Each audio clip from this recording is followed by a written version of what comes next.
A dramatic escalation is unfolding in West Africa as Russia claims it has helped prevent a major militant offensive and possibly a coup attempt in Mali. According to Russia's defense ministry, Russian-linked forces operating under the Africa Corps carried out a large-scale military operation to repel what Moscow describes as a Western-backed attempt to destabilize the Malian government. Video released by the Russian military reportedly shows intense combat operations across several regions of the country. In the footage, helicopters, drones, and ground units armed with heavy weapons, including grenade launchers and armored vehicles, are seen targeting militant convoys and rebel positions. Moscow says the Africa Corps intervened after thousands of militants launched coordinated attacks across Mali over the weekend. The Russian Defense Ministry claims the militants attempted to seize strategic locations, including the presidential palace in the capital, Bamako. In its official statement, Moscow said Africa Corps units inflicted irreparable losses on enemy personnel and equipment, forcing the attackers to abandon their plans and preventing what it described as a coup attempt against Mali's government. Russian officials estimate that militant forces involved in the offensive numbered between 10,000 and 12,000 fighters. According to the ministry, Russian personnel destroyed more than 200 militants, 52 vehicles, 38 motorcycles, and 2 armored vehicles during the clashes using drones and air strikes. Across the broader campaign, Russian forces claim that more than 1,000 militants have been killed and over 100 vehicles destroyed nationwide by late April. Across the broader campaign, Russian forces claim that more than 1,000 militants have been killed and over 100 vehicles destroyed nationwide by late April. Malian authorities say the situation is now under control.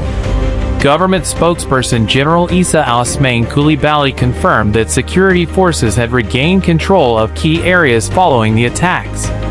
The militant assault was reportedly carried out by fighters linked to Jamaat Nusrat al-Islam wal Muslimin, an al-Qaeda-affiliated group active across the Sahel, alongside the Azawad Liberation Front, a Tuareg rebel coalition. Targets reportedly included Bamako's international airport and multiple cities across the country. In the aftermath of the attacks, Mali's transitional leader Assimi Goïta met with Russia's ambassador Igor Gromyko, marking his first public appearance since the coordinated assaults. Speaking after the meeting, Malian officials described the attacks as part of a broader destabilization campaign supported by external actors. They argued that extremist groups operating in the Sahel are increasingly benefiting from outside intelligence, financing, and logistical support. The Kremlin has taken a cautious tone publicly. On April 28, Kremlin spokesman Dmitry Peskov said Russia hopes the situation in Mali will stabilize quickly, while noting that operational matters involving the Africa Corps fall under the authority of the Russian Defense Ministry. Mali has become one of the most volatile battlegrounds in the Sahel, a vast region south of the Sahara Desert that has seen a surge in extremist violence over the past decade. The country is currently governed by a military leadership that took power following a series of coups beginning in 2020. Since then, Bamako has dramatically shifted its alliances.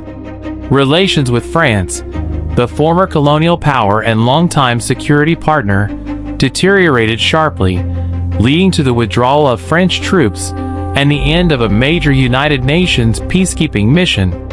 In their place, Mali's leadership has strengthened military cooperation with Russia, turning Moscow into its primary security partner. That partnership has expanded rapidly.